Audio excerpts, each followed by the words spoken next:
today? Well, we're back and we are into year 2 of this show. And I have to say, thanks for hanging out for anybody that pushed us to get this done and all the support. But today we thought we'd do something little wonky, which a year and 2 days in, we decided to go back to the basics and really Man. start from like what we think we know, but we don't know really sometimes in recruiting. And I think that's exciting times. I love to talk the basics. How about you, Ash? I mean, yeah, but I was supposed to ask you a Oh, random what was the question. random question? I'm sorry. Yeah, here was the question of the day.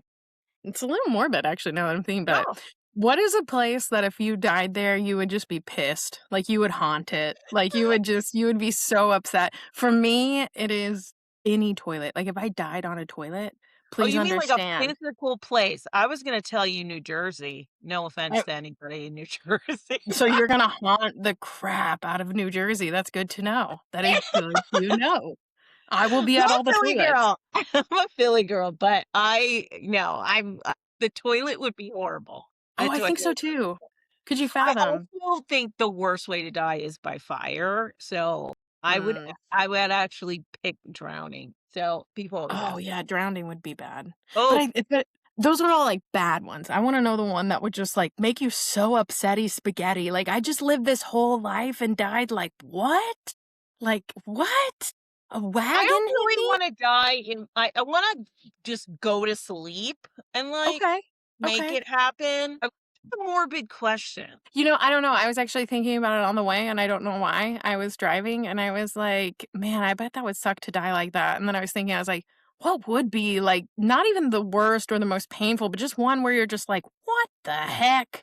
Like, after everything I did, like, became president of the United States, and then I slipped on a river rock." Like, it's just so anticlimactic. It is. It is. Shoot. So, Okay. anyway. All right. All right. Let's get back to this episode. So, anyway, back to what we're Anyway. talking about is back to the basics. And I think we've had on so many guests who talk about their frameworks, their ideas. And we thought this would be a good spin on like, what are the basics that we should be talking about right now? And Mm.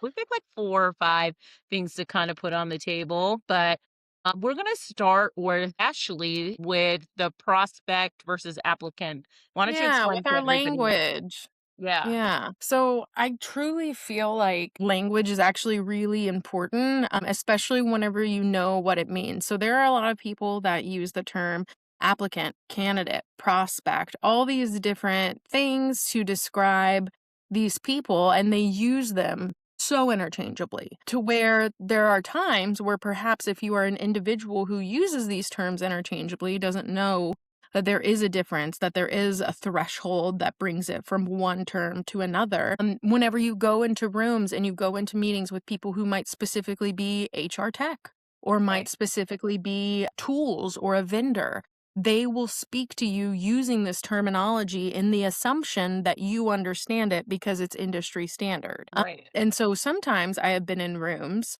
where they have actually brought me in to help solve problems, and the only problem is that people were using all of the wrong terms and thinking that they were talking about 3 different separate things, when in reality, they just needed to refresh their vocabulary in a way of determining the actual definition of these terms so they can comprehend and fully have a conversation where everyone knows what we're talking about right Can now. you give me an example of where this was a problem? I'm Oh, heck interested. yeah.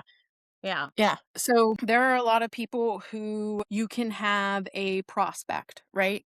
Yep. And so whenever we were working on trying to purchase CRMs and we're talking about you can have this many prospects versus this many applicants.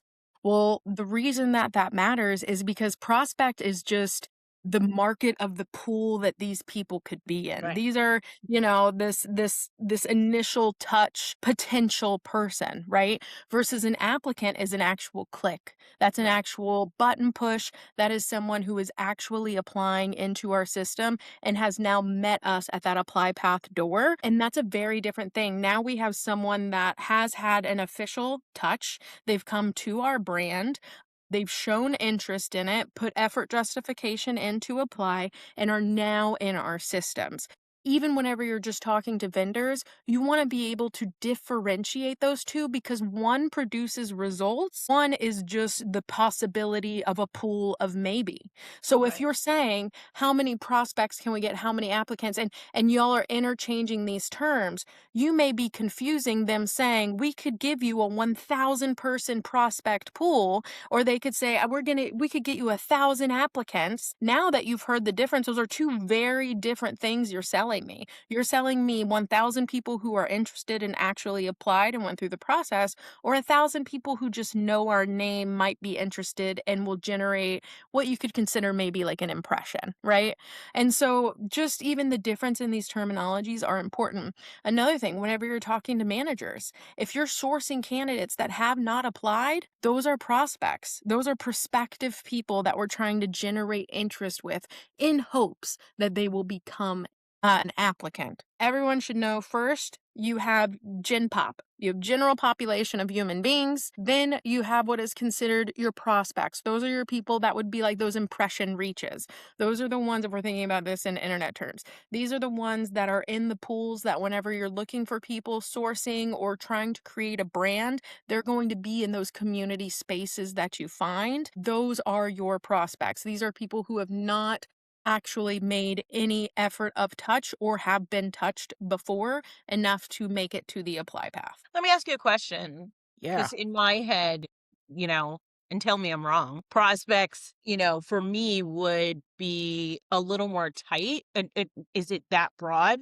A little more tight that they would fit the ICP. That they're not applicants yet, right? They would fit the ideal fit for the role, but they've never been touched or they're just part of the general community. Is that still apply to a prospect? I would say so. So Okay. I think it's anyone in this VAD pool market Right. that could be a potential for the business, right? Gotcha. Like they're prospective, which means Right. that there's some form of potential. So for instance, if we are a software tech company, CDL drivers will never be my prospect. Why? Right. Because there is no potential there. So there's like Gen Pop, like Right. CDL drivers, the whole world, and that's how you can look at your brand reach. Are we Right. actually getting out to CD? Does a CDL driver know what Salesforce is? I mean, No. that's how you know that they have a great brand footprint, right? Because never Yeah, would absolutely. Salesforce need to hire a CDL driver, but I guarantee you there are CDL drivers that know You what never Salesforce know with is. Salesforce, so you never know. They've done well with their marketing. So yeah, so you kind of have this gen pop, but then your prospects are those that there is potential there that they could one day be an applicant. Whether that's based off skill set, location, whatever it may be, there's just some form of potential. Right. Awesome. And so they move from applicant, then they become a candidate? Well, so technically, they would go from prospect, we hit that apply path Okay. window, boom, now they're an applicant. So everybody that's made it this point that has gone through that apply path door is an applicant. So now what happens is they're in your ATS, they're holding, and you will then review them and then disposition. And so this is where it's important is whenever you disposition to a rejection, they are a rejected applicant. Whenever you disposition to someone that at least at this surface perception on paper matches qualifications, they are now qualified, thus they are a candidate. So whenever you even think of the term candidate, like that means that it is someone, so past potential of just Right. maybe might apply. Now this is actually someone that could sit in seat. So this isn't just someone that has heard our name. This isn't just someone that has potential, but this is someone who's heard our name, has potential, has interest, and now we've said on paper for this first round ocular pat down, they do in fact meet the minimum qualifications. They can have candidacy into this. I think it's really, really important that we talk about this terminology too, because so many people don't know the difference between qualifying in and qualifying out candidates. And that is when this happens, is at this stage. We Right. consider the qualifying rounds to be the recruiter resume review, the recruiter phone screen, and the hiring manager interview. The reason for that is the recruiters give it the look ocularly again on paper, making sure that it meets those minimum qualifications. From then they will then do that auditory interview to get some more exploratory information around that to support it, to corroborate it, to make sure it is in fact aligned with what we need. And then from there it goes to the hiring manager who would then again is qualifying from a much more technical standpoint. Right. Because for the most part, recruiters are going to be qualifying based off of are they going to be a soft skills fit? Do they meet the minimum qualifications? Can we corroborate that the experience they're showing us on paper is actually legitimate? And can I validate their actual intrinsic interest for this role and maybe get a little bit of more information about their motivations as well? Those are going to be things that really the recruiters set in on. The hiring manager themselves, they are going to be the ones that are going to be qualifying based off of that technical side. So, do they meet all those technical needs? Once those two steps have happened, so your resume review, your resume screen with the recruiter, and then your initial interview with the hiring manager, from there, that hiring manager decides who they would like to proceed with. That is where, from this point, it switches from we are qualifying candidates to now we are disqualifying people. You go from we've qualified everyone on paper. Now they've met with the manager. The manager says, yep, they have the skills. Every next step after that is strictly elimination. We Right. don't It's just plan to add at that point. That's whenever you check for your healthy, robust pipeline. And then what we will do is we will then, from there on, just be picking the best person for the job. So right. in your search, it starts in your pipeline with who can do this job, who is qualified, and then it flips to, all right, who will be the best for this team? Who will be the best for this specific vacancy? Because that can change role to role, even with the same title. Who will be the best for this specific team? So that is kind of how it works once they move to a candidate, as far as how we qualify, disqualify, and who are exactly those players that do that. And I think it's super important for us to get this nitty gritty since this is a basics episode, because I think whenever we explain, hey, we are gatekeepers, people don't really understand. We can cut you off at any point, and we are one of the Right. most pivotal cuts. Right. And so I think it's important that to qualify you, that is the recruiter. If the recruiter leaves themselves as an essential, strategic partner, right? A Yes. lot of recruiters do try to eliminate themselves and be like, oh, do you like this? Okay, screen them. So if Right. that's the case, I'm talking about true talent practitioners. This is the We're not ideal talking about scenario. order takers, people. We're Not not. We're not. So if you are hearing this and you're like, that's not how mine went, well, ask yourself a lot of questions about yourself. That's all I can say. Yeah. Go look in the mirror. Just RQ real quick. Oh, and by the way, is your name Claude? Because I just can tell you the I think what's important is once it goes from candidate, you have qualified and then disqualified. So those are your disposition candidates post hiring manager, whether it be at peer, at executive, whatever interview happens next. Those are now disqualified candidates, quote unquote rejected. And then you move from obviously candidate to offered, and then offered to new hire. Hire offer yeah. accepted, which, whatever jargon, there's a lot of different jargons in that one. But I will say, from the most part, you're moving to an offer stage, which is another opportunity of dropout. That's essentially what all these stages are for. They are titling in you what part of the pipeline people will be dropping out at. That's something significant to note. If you drop out at prospect, you never applied. If you drop out of application, you applied, you never had an interview. If you drop out a candidate, you've been interviewed, but you're not going to get a hire. If you drop out at new hire, you got the offer, but you decided not to proceed. If you start as a new hire, then now you got the offer, you did proceed, and now you're officially a new hire. So again, these terminologies do matter, because when people are in a room that just throw things around, you can think we are talking about these same things. You will sign a vendor contract and find out you just paid for 1,000 little rinky-dink prospects, not a single applicant in that bunch. And now you owe us money because we did this labor for you for free. You're welcome. And I think this applies when we're talking to agencies and executive recruiters like myself.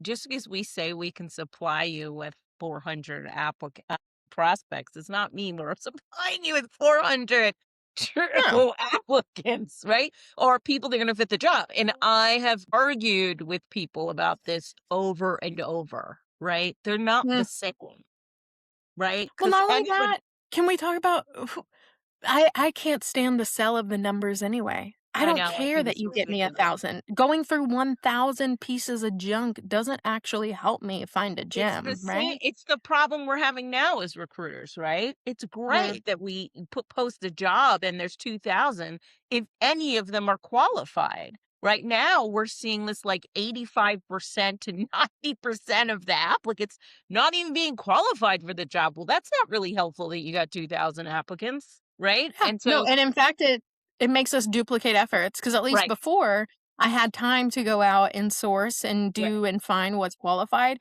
Now I'm having to go through these applicants because we have so many, and if I don't, people are gonna be like, "Well, silly Billy, you have 2,000 applicants. Why didn't you look through those? Meh, meh, meh." So now we're duplicating efforts. We're Yeah. taking double the time.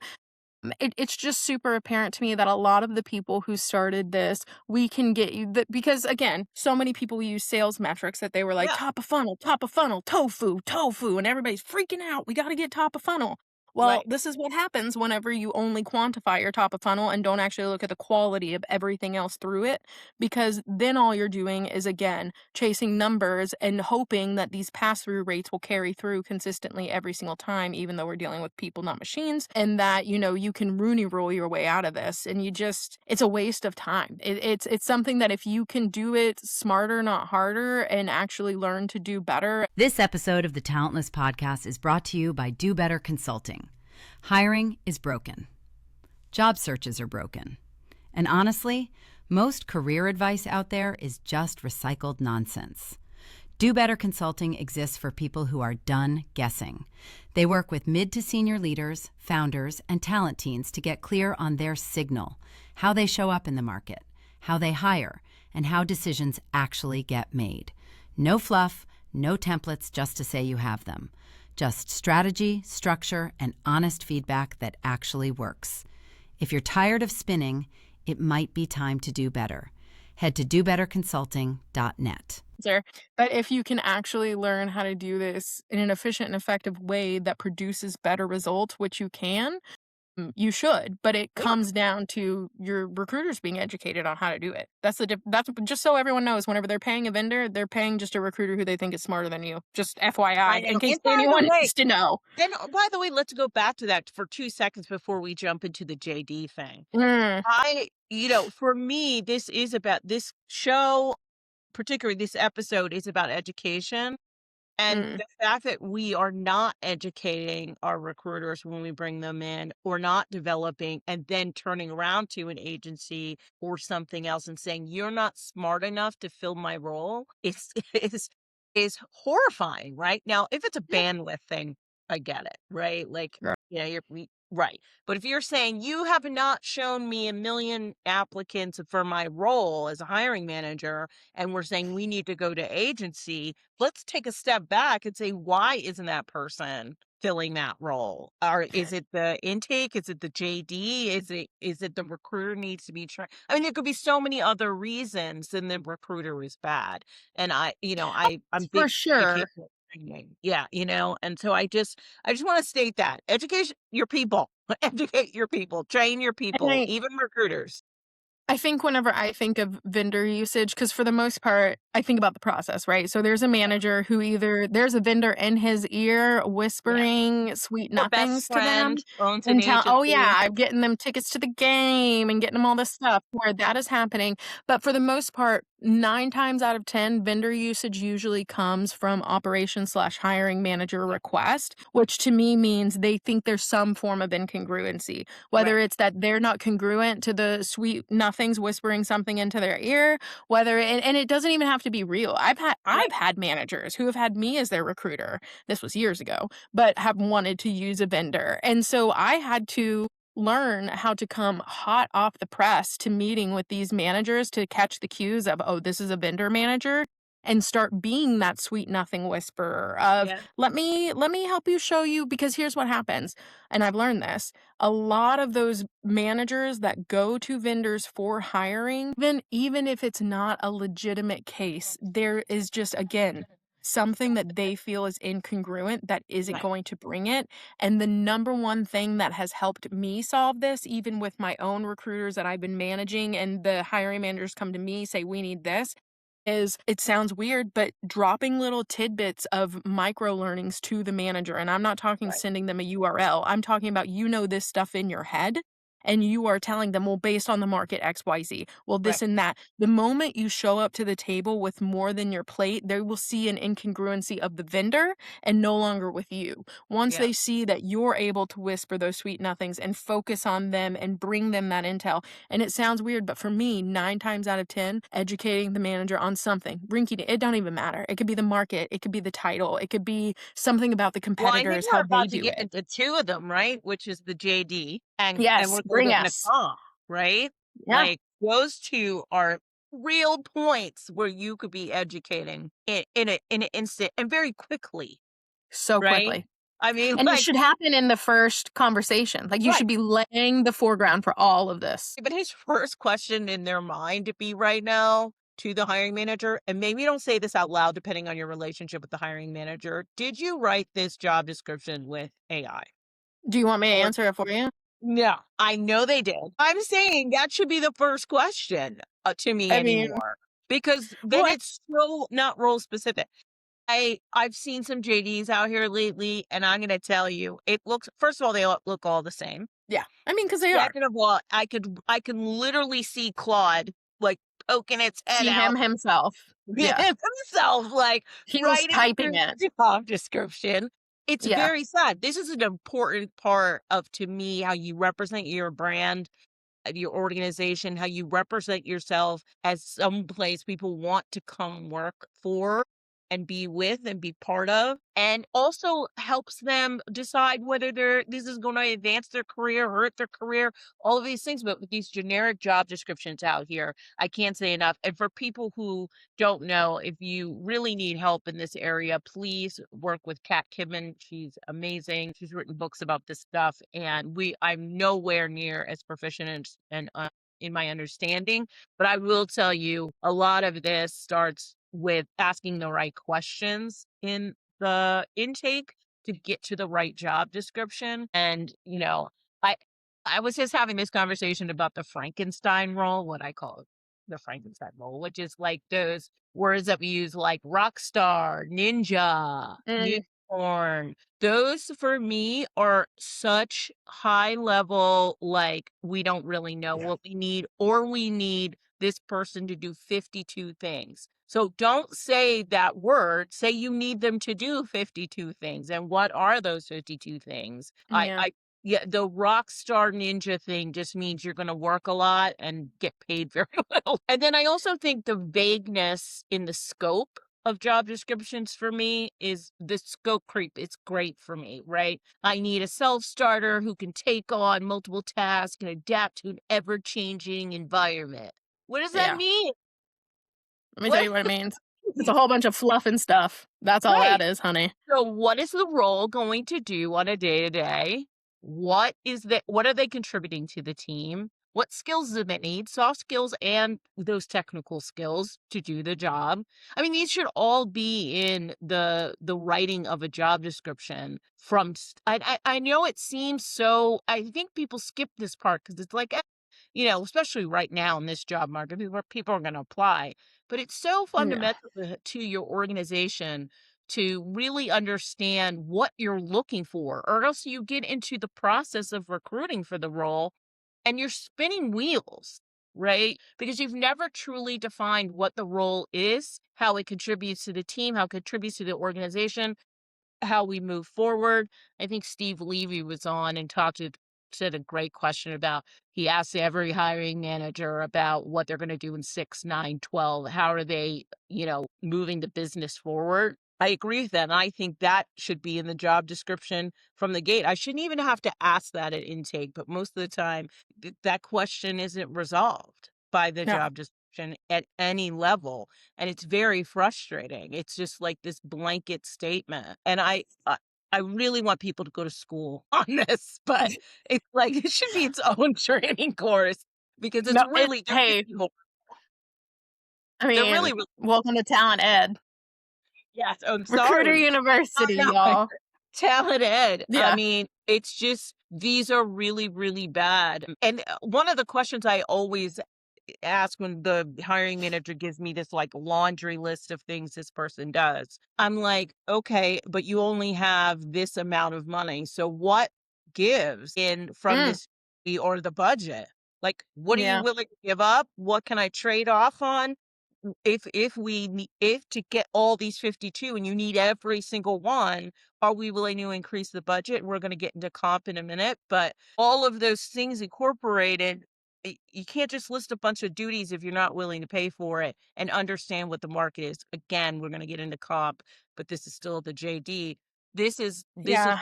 JD comp go together. So I think, and I'm going to take this all the way back to baby basics with this JD, because I think people have genuinely forgotten what it is for. And it is not because people think, to be honest, people mostly think this is a compliance check mark. We have to have something on a piece of paper to say that we whatever. And that's what this is. I And think so you're this giving is them credit. so I might be actually, but I think a lot of people. So you even saying they used AI, I actually think is advanced. For the most part, most people just go look up another job description, I like look know, up and the put it. job. They'll I know. swipe that JD, and you know what's dumb? They leave the stupid other company's name on the JD still. Again, You goof. proofread the JDs. I mean, AI could do that for y'all. Y'all just need to take it that next step, okay? But no, here's the deal. Here's what I think is important because I've known a lot of managers who have said, so it's kind of interesting, out of an effort of true care. I've had managers that have been like, we don't want to inadvertently disqualify people who could be qualified. So Right. for on our JD, we want to be a little bit more vague. We want to kind of be a little bit more open so we can have a little bit more whatever.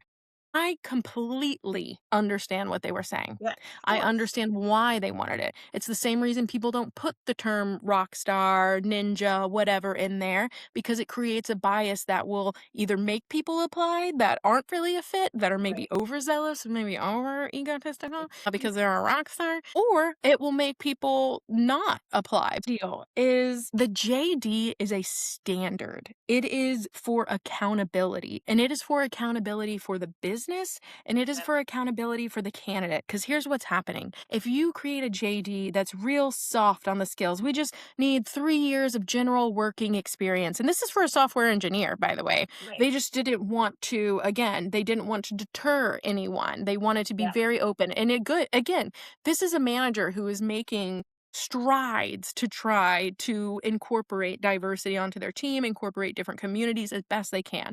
So I understand the effort, I understand where we're headed, and I understand the goal. But here's what's important. Whenever we go to hire people and whenever we go to disposition and reject, the job description is our standard that gives us that yes, no Right. process. And what I mean by that is if we have a general JD that just says 3 years of work experience, but I actually can be really, really stringent in this job pool because so many people have applied. And I know we really need a software engineer. So I'm really going for people with, 5 to 6 years of software engineering core experience, regardless of what we put on the JD, right? You can have applicants who can come back to you and say, hey, I qualified on every single thing that you have on this job description. And they would. And they would say, why aren't you giving me a call back? And for 1, 2, 3, maybe 10 people, not that bad. But whenever you have a massive company and you are hiring people all the time and you have tons of people inquiring, why for 3 year general skill set roles am I not even getting a callback, an email, a personality test, a BuzzFeed quiz? Like nothing, honey? Like I'm not getting anything? And so what you're doing is you're dissolving that standard that recruiters can use to give an efficacy point to say, "Hey, Right. you didn't meet this threshold. You didn't match this." And the other thing that I had to educate our manager on that had this was you want that threshold. You Right. want that standard because this job description is what it will come back whenever you have performance issues with whoever you hire.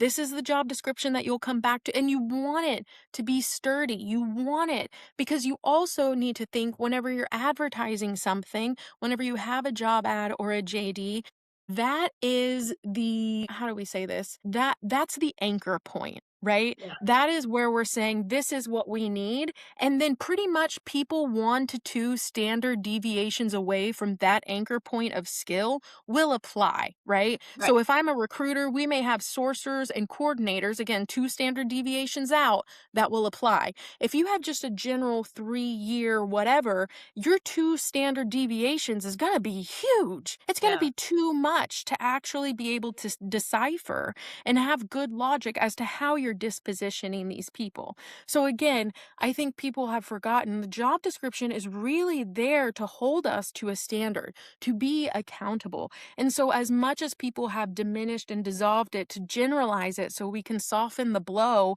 and get more applicants, it's actually doing you dirty. And it actually sets you up for way more liability issues and way more at bats to lack of compliance, because now you don't have consistent logic Right. for why you're dispositioning. Because I guarantee you, one of those hiring managers is going to have a cousin who needs a job and it only has 3 years, and cousin can get the job. But whenever everybody else, now we need 6, 7 years of. So that's why I'm saying you as a recruiter want stringent JDs. You want very descriptive, very detailed, very this tech, that tech. And I know people may say, no, God, that's going to.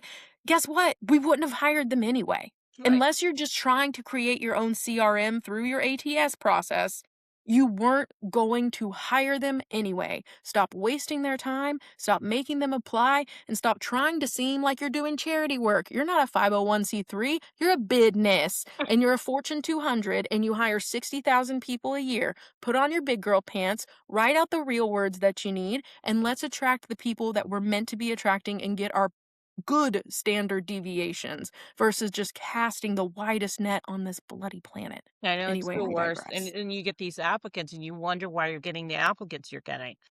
No, they're You're trash. putting I mean, no offense, but it's because of the standard deviation. right. Again, well, look, from now on, recruiters, look at your JD and then go look at your applicant pool. I guarantee you, it'll be like 2 positions away, the max. So the looser it is, you're gonna have CDL driver, a surgeon, a hair pathologist. Like, I don't know. This, I believe that it's like you said, it is the beginning of the relationship of that job and that person and that candidate getting into the seat and all of the things. And it is the hiring manager's brain on a piece of paper if he didn't just copy on a piece, copy and paste it. And if he Yeah. copied and pasted, we got a bigger problem.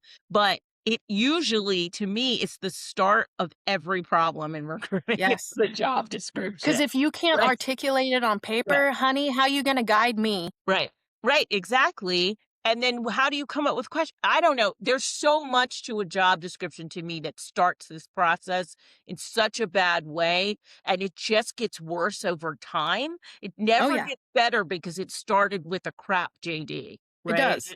And it's just I've seen it so many times. And again, we talk about on this show, and I just want to reiterate this too. The ability you have as a strategic partner is the ability to push back and ask really deep questions. And if you're Mm-hmm. not asking those, you are an order taker, right? You Word. are just taking that JD and going off into the world of sourcing and trying to find that person, which when it's generic, you probably can find them very quickly and come back with candidates, and you're going to be in this loop all the time. Do Mhm. yourself a favor. Become strategic about your job. Stop. Back to the basics. It's the name of the show. Go back to the It is. basics of everything that you do and figure out how to do it strategically. And that means sometimes pushing back, asking more questions than you want to. I mean, my one friend who's a recruiter was like, I don't want to spend that much time with this guy. And I'm like, I get it.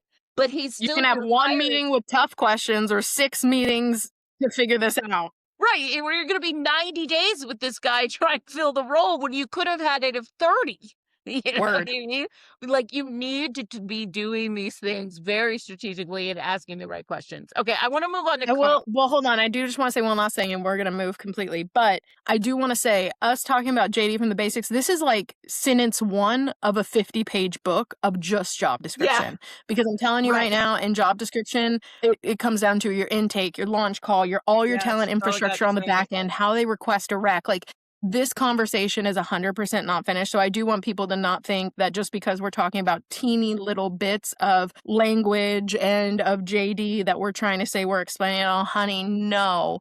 I think that this is an episode about the fundamentals in a very short framework.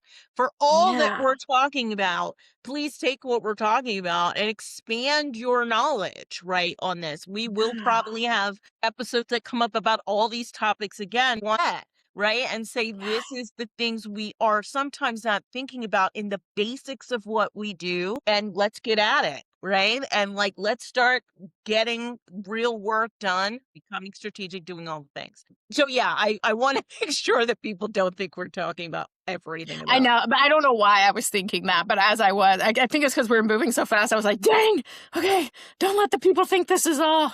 We have brains, I promise. All right. Meanwhile, But I they're do probably think like, we're these going to get women into are crazy. comp, which is for so many is I think one of those things they probably don't think about that much unless they're using like their LinkedIn market insights, right? Like they're using the tool and looking at it. I will tell you, and to be honest, I joined HR Data Labs as the consultant to their team, and I know more about comp than I actually want Yeah, to. I don't. But I know enough to be dangerous, but I would love to know as much as you do. So like, you I guide us through I this. mean, listen, first of all, I think people need to understand where a lot of this data and this market data comes from, right? You know, Radford is a big name out there, but we start with the fundamentals and we start with the BLS, occupational employment wage statistics, which gives you like an overall view of a role and its comp, right? And so starting there is probably, if you've never been to that site, go check it It's out. the It's like Bureau of Labor Statistics, yes, correct? right. Yes, Yeah. correct. It is very, very cool. If you follow Erin Riska, she talks about this stuff all the time. There's so much data in there. And like, if you really, you could spend, I mean, weeks just trying to like figure out a role and where it's all the things. But it's actually a good source of data. When I really jumped into it, it was really, really interesting. But then you can move on from there. You know, your company can buy salary.com or all these other cool tools that do comp market analysis if you don't have a compensation person. And you can actually subscribe to those as well. I mean, some of them are relatively cheap to have a subscription to be able to look at true data of what the market is right now for a role and understanding how to apply that to your industry, to your company size, all of those things, and actually get real data out of it. And it's been an interesting journey because there's also a ton of factors in compensation benchmarking, right? What are all these things telling you? And then figuring out whether you're paying above market price, not market price, like what is happening in there, figuring out the differentials between what you're paying, and then coming up with what actually works for your organization. And I think one of the greatest things I've ever learned from being a consultant with the team is that all of this comes down to what the compensation philosophy is of the organization. What do they pay? What percentile do they want to pay in? Like, you know, startups sometimes pay way higher. They're like paying at that, you know, real high level, the 75th They percentile, are. and like, bucks. And then when after year 3, they're like, you know what I mean? We need to back down to the 50th percentile because we're way, you know, we're paying our people a lot.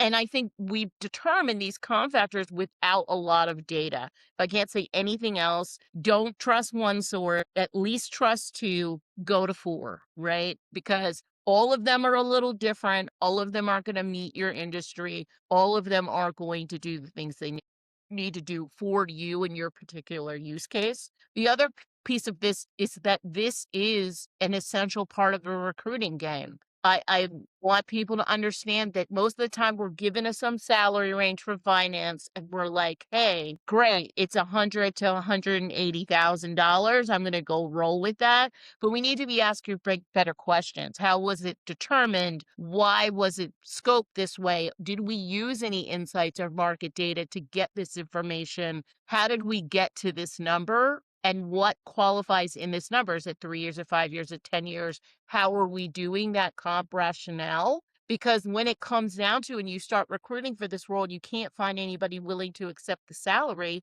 you're just coming with nothing, right? And saying like, Mhm. I can't find anybody who's willing to take $100,000, right? Yeah. Instead, again, going back to being a strategic partner, coming with here's what BLS has, Bureau of Labor and Statistics has, here's what salary.com said, here's what, whoever said, right? And coming to the Yeah. table with those 3 data points and saying, we are paying way below, or we're paying right on course and we still can't find somebody, or whatever the situation is, you're coming with actual insights and actually teaching that manager, like Ashley said, in those micro moments of how you figured out that we're paying below or right on target. Yeah. And comp is it's a huge thing. We're never going to be able to get to all of it, but these are some of the basic things you're able to use as tools to have more complete conversations about comp with a hiring manager. Yeah.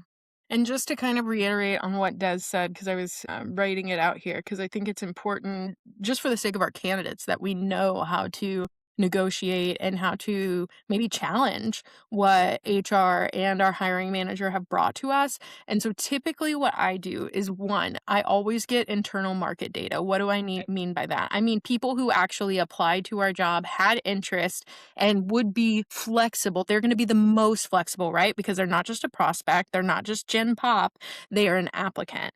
And so what we want to do is we want to make sure that we're providing any intel that we've gotten from that pool directly to them, because those are the most movable, right? Those are going to be Right. the most flexible candidates that we would have in our pocket. And if they're not willing to flex, then that is Yeah. beneficial to know. So, for instance, if I've interviewed, screened 10 candidates, and let's say 6 of them say I need 150 and it's 120, I would even though I still have 4 that would take 120, I'm still going to push for the Yeah. 150, at least the information. So, what Right. I would do is I would send, hey, 6 out of 10 right now are looking for 150. At the current rate that you have, these are the 4 skill sets that said that they could do the job for what the work is worth. It looks like, based off of the pay, this is the skill set you'd be looking for. It might be a little below. Tell me what you think. So that's one piece of it, right? The other piece of it is more than just that internal pipeline market data. You're going to have to do exactly what Des said. You're going to need to either do BLS, so Bureau of Labor Statistics. The Department of Labor has some things as far as market context. You're also having ONET. ONET is an excellent resource that is very neutral, that can provide these things. And then one other thing that I do as well, and it's something that Des mentioned, I do Glassdoor, Salary.com, Yeah. LinkedIn. I do all the little basic players, and I make a little table, and I just send it the 5 of them, and say, look, this is the data points. Because here's the deal. There are reasons that they would be unable to flex, but if they were Yeah. able to flex, if money exists somewhere in some pocket under some cushion, I have yet to have managers that, after I've made the case and provided all of the numbers and given all the research, as long as internal equity can be balanced, that's why working with HR is very important, because 9 times out of 10, the reason you can't get that salary increase is because someone in seat already makes way less than that, Yeah. and they don't Right. want to start somebody off making more. So what will HR let you do? Well, you get a little sign-on bonus. You might do a little quarterly Right. bonus you do different things that don't impact their base salary. So if you get audited, or if you do an internal audit, you are consistent. You are ethical, quote unquote, and equitable as well. So that's what I would say, is bring and tee up all that information, all the sites that Des said, all the intel that you're looking for, and serve it on a platter. Make it hard for them to say no. If they have coins in the cushion, make them want to use it on this. That's what I would say. I think that you brought up a good point too, and I think this is just in general in recruiting that we don't use our ATSs in an effective way. Internal data sometimes is your best proof point, right? Always. Like if you think about posting a role or a job description or whatever, you should be looking at what happened 3 times before, Hmm. right? If you What was can. if you can, I'm sorry, if Yeah. it existed, right? Yeah. Or even if you start a new TS or you're new a startup, I get it. This stuff doesn't exist. But Yeah. if you have an ATS and it's been running for a while, you should be able to pull data from your own ATS as well. And a lot of recruiters I've met, I'm like, do you know how to pull reports out of Greenhouse or Lever or Ashby, whatever you have? Can't even tell me how they would do that. And No. so sometimes understanding your own ATS and pulling data from there sometimes is a better proof point than going out into the mass world and saying, Always. here's what everybody else is paying. No, we paid more last year for this role. What happened? And those Mhm. kind of questions can happen just from your own internal data.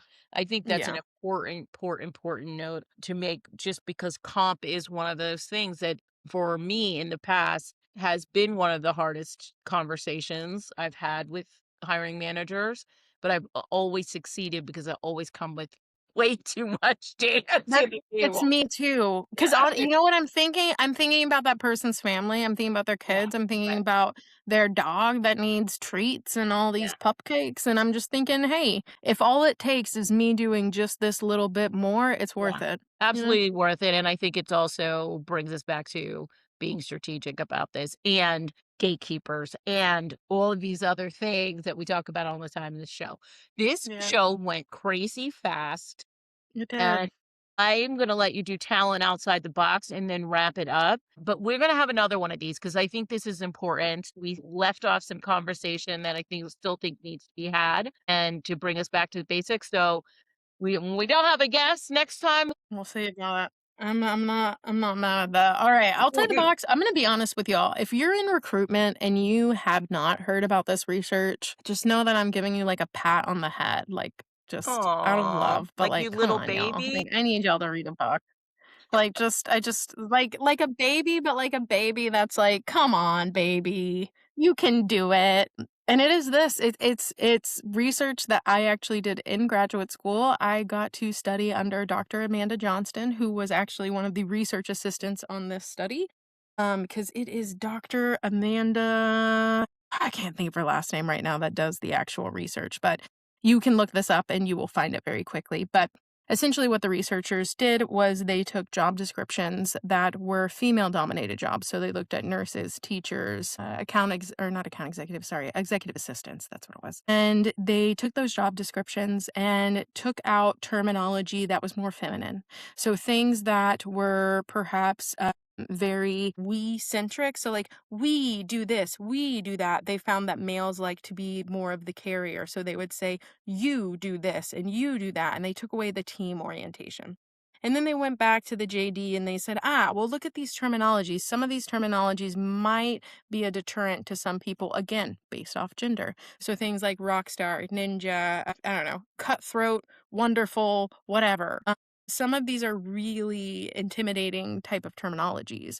And so what they found is that it actually can deter different genders based off of the terms. It can also deter them based off of the way that you use your terminology. So if the way you write your job description is a very we do this, we do that, very collaborative, you'll actually get more female applicants than if you make it sound very isolated, very much like they're the determining factor, very much like they decide decisions, not very collaborative. You may actually get more male applicants. If you use terminology that is egotistical, things like rockstar, ninja, you might get more male applicants versus female. But also, you can take actual jobs that are, like I said, more female dominant in field or male dominant in field, do these small changes and actually see inflections and juxtapositions on your applicant pool.